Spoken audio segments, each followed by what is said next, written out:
Fallout New Vegas has been the topic of conversation for years now. The black sheep of modern Fallout games, the oddball, the weird southern uncle who gets drunk at children's birthday parties and talks about conspiracy theories involving cowboy robots and bottle caps with blue little stars on them. Without further ado, today I want to talk to you about why Fallout New Vegas does role-playing right. War. War never changes.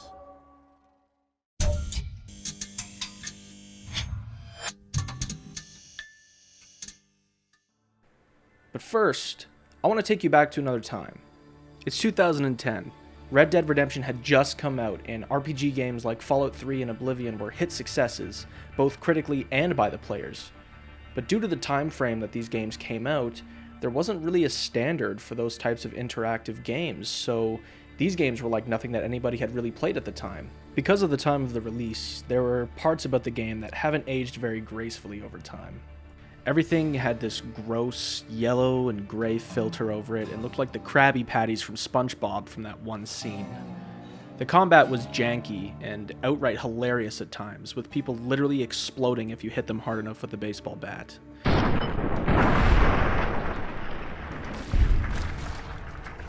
But beyond all of that, New Vegas had one thing in spades that a lot of other modern role-playing games failed to capture in such a unique way.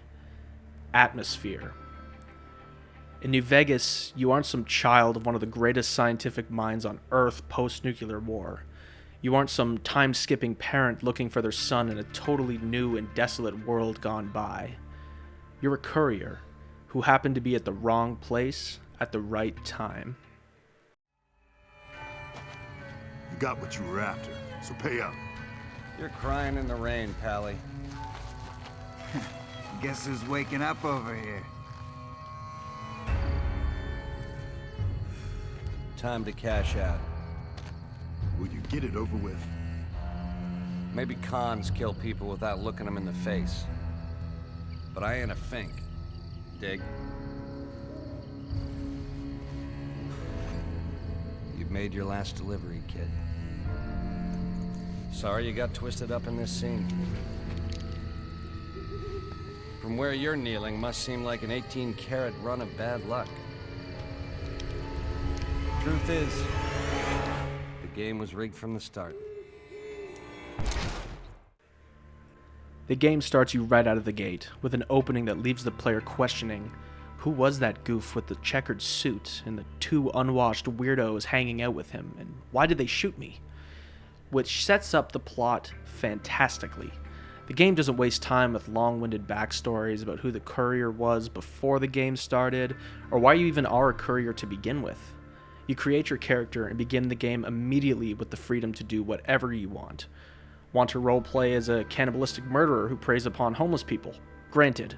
Want to become a famous New Vegas gambler and clean out casinos? Granted. Want to bankrupt a mom-and-pop shop by dragging every single item to the bathroom to break line of sight so you can steal everything without anybody seeing? Silver Rush is so easy to rob. You can walk in here in broad daylight and take everything and no one even says anything. How's it going? Let's see this. Right on. Granted. See, the beauty about all of these possibilities is due to the fact that New Vegas nails something that a lot of modern games fail to do. Give the player agency. What's agency, you might ask? Well, sit down next to that garbage can fire, and I will tell you. As defined on GameDeveloper.com, the player's ability to impact the story through the game design or gameplay. A short but very sweet definition that effectively means that what we do affects the world. I'm sure that we're all familiar with the generic side quests in various different role-playing games. Go here, kill this. Another settlement needs our help. Normally these quests are created to pad out the playtime and offer up rewards to players who go the extra mile when exploring the in-game world. A lot of games run into the issue where the side quests in question don't really offer up much beyond just the simple rewards, and the world remains completely unchanged overall. This is what's called negative continuity. Commonly used as a trope in television like Family Guy or sitcoms where a problem is introduced, the problem is solved, and then everything returns to the status quo. This has a large impact on player agency because it never really feels like what we're doing as a player has any impact at all outside the main story. A good example of poor negative continuity is the Thieves Guild questline in Skyrim. The player joins the Thieves Guild, becomes the leader of said guild, kills the last remaining snow elf, and is the master of all thieves in Skyrim. Pretty cool, right? Wrong! Literally the only benefit of doing the Thieves Guild questline in Skyrim is for this little bit of dialogue that you get when a highwayman tries to rob you. All right. Hand over your valuables, or I'll gut you like a fish. Of course. I've seen you at the Flagon. My mistake. Good luck out there. No greater purpose, with little to no interaction outside of simple encounters that you get with NPCs that you could just send into the stratosphere with a single spell.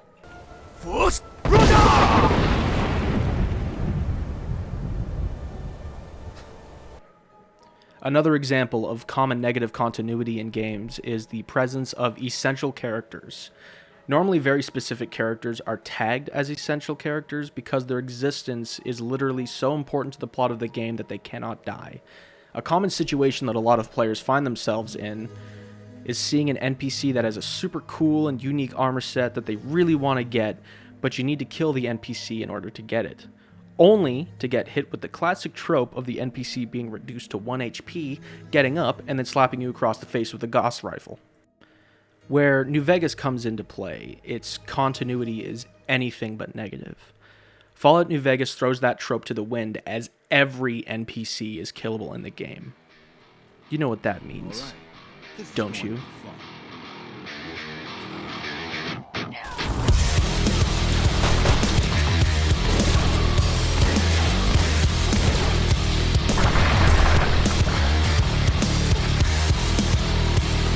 Of course, with the player being able to waste any waster that they come across, that would surely impact the story.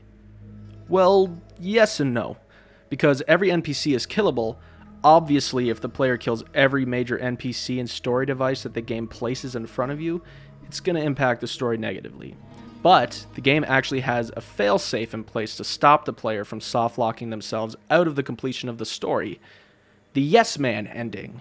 It is for crazy people, or extreme anarchists, who basically don't want to experience the amazing story of New Vegas and just want to power level through the game as some jet and psycho-fueled maniac with a golf club. But this is only scratching the surface with the player agency that you're granted in New Vegas. A great example of how well New Vegas handles its continuity is the first questline that you get in the game. After you get shot and wake up on the town doctor's bed, he invites you to explore the surrounding town called Goodsprings, a cute little hamlet out of the way of any big city or other large strategic positions that any of the warring factions would really have any interest in. After a short tutorial mission with the local gunslinger Sonny Smiles, Sonny asks you to talk to the owner of the Prospector Saloon, a local watering hole where most of the townsfolk like to spend their off hours. This is where you're introduced to one of New Vegas' best mechanics that has a huge role in how the game works. The player is introduced to the reputation mechanic, which does exactly what you think it does. When the player does something in a settlement that the locals deem as unsavory, such as shooting Easy Pete for not giving you his dynamite, Too dangerous. Sorry.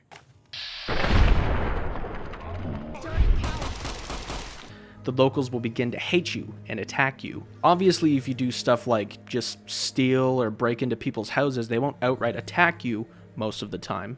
But you usually have to spend more than average on various trade goods, or you'll be locked out of certain quest lines due to your reputation with the relevant faction. Where I'm going with this is, you're introduced to the reputation mechanic when you see the owner of the Prospector Saloon and a shady-looking guy arguing. How you choose to proceed with this particular quest will determine the fate of this town. This guy named Ringo is on the run from a faction called the Powder Gangers, a rough and tumble group that are based out of one of the major faction's prisons not too far off from Goodsprings. They know that Goodsprings is hiding this guy and they want them to give him up or else they'll be hell to pay. From here, you can actually choose to help the Powder Gangers find Ringo by speaking to the shady guy named Joe Cobb. Or you can help the town of Goodsprings defend Ringo and fight off the ensuing raid that the Powder Gangers are planning. Here's the neat thing though. If you choose to not support Goodsprings, everyone a part of Goodsprings that doesn't like the idea of a weird crazy gang full of dynamite-wielding freaks taking over the town gets killed. Only a few NPCs like the general store owner named Chet will remain, and most of the rest are dead. The world will actively change depending on your choices and quests, and it's a wonderful detail that really makes a 13-year-old game feel so far ahead of its time in terms of detail. Next, I want to bring up the dialogue. Oh boy, does this game have some great dialogue. The west shall fall as the east fell, and all the tribes that stretch to the setting sun shall bear the mark of the Legion. The characters, including the player character, have some of the most memorable and clever dialogue that I have heard in any game. But what is one of the best design choices is how the dialogue is actually presented to you based on what skills and attributes that you and your particular character build have. For instance, if you have a high repair build, you can offer to repair things that some NPCs just don't know how to. Or if you have a high medicine, you can accuse a struggling homeless man who's trying to get on the straight and narrow by getting an honest job as a caravan navigator of being a psycho addict. Hey, fuck you! I didn't say nothing about using psycho! Or by far my favorite, depending on what your intelligence stat is in the special section of the game, you can get some of the wittiest and best dialogue options I have ever heard in any game. Sorry, son. I fixed up your head as best I knew how. I guess I missed a spot. The game never skips out on letting the player truly feel immersed in your particular build and letting the game play alongside you, and sometimes even revealing hidden paths in the game based on what your character is actually good at in-game. Despite New Vegas having some glaring issues that can make it difficult to enjoy at points, like indivisible walls, crashing, the entirety of the Dead Money DLC, people look past it because it's such an inspired and fantastic take on an already beloved series. It stood the test of time in terms of role-playing variety and gave gamers some of the greatest gaming memories of our generation. Thank you for watching. All of my citations are in the description.